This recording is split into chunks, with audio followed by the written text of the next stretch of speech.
In the weeks that folded into Ramadan, the land has known horror as more than just a word.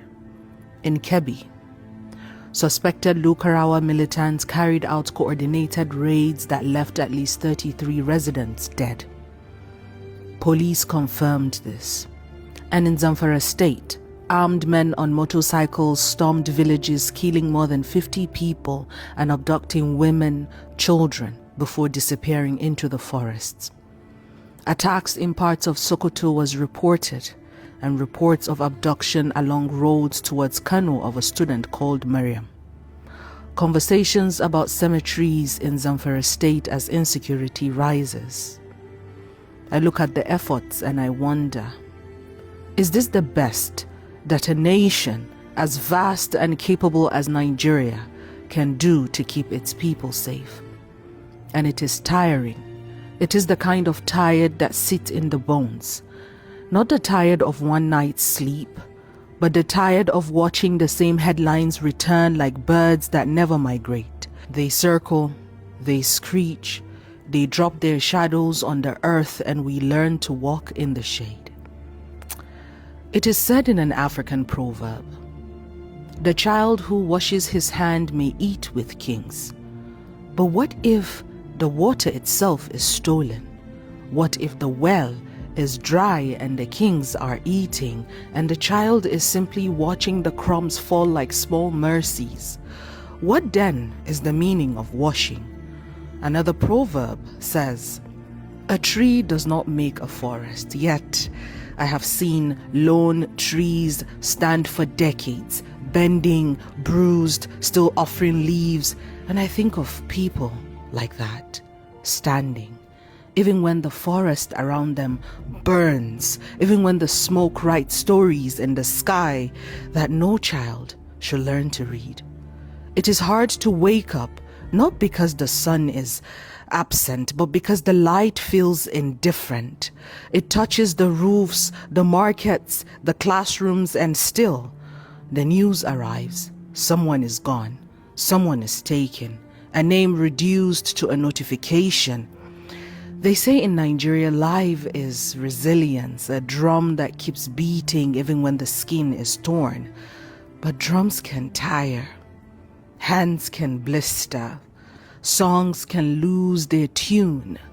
And I think of the modern cemetery they speak of, a place for the dead before the dead arrives. Is it preparation? Is it dignity? Or is it the admission that the harvest of grief has been plentiful? I do not know, and I only know how it feels to read it. To imagine rows of stones waiting like chairs at a table no one wants to sit at. There is another proverb that says, "When the music changes, so does the dance." But what if the music never changes? What if it is always the same drumbeat of loss, the same steps of survival, the same dust rising from the feet that refuses to stop? And I am tired of giving meaning to things that hurt.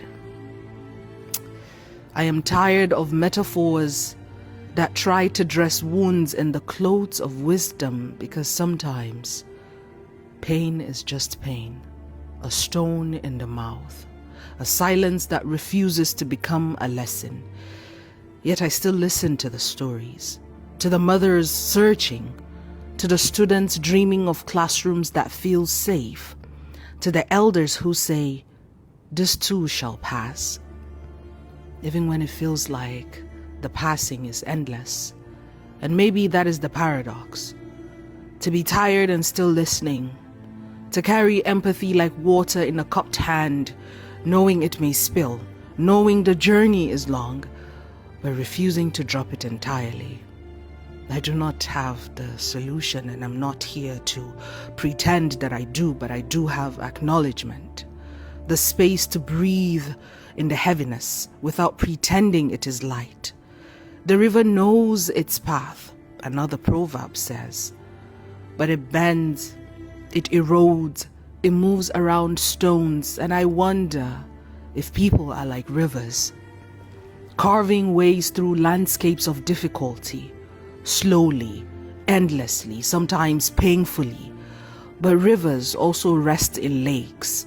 They mirror the sky. They are still for moments before moving again. And maybe that is what we need, permission to be still, to feel the weight, to say without explanation, I am tired. And for someone, truly someone, to say, I hear you, but do they? Because we are told that efforts are ongoing, yet the ground keeps drinking blood as if policy were only a press statement. Because I swear, it feels as though this nation rehearses condolences more diligently than it rehearses protection for its citizens. And I refuse to believe that this recurring grief is the full capacity of a nation as formidable as Nigeria. Because if this is our best, if this is our best, then our best has learned to survive on excuses.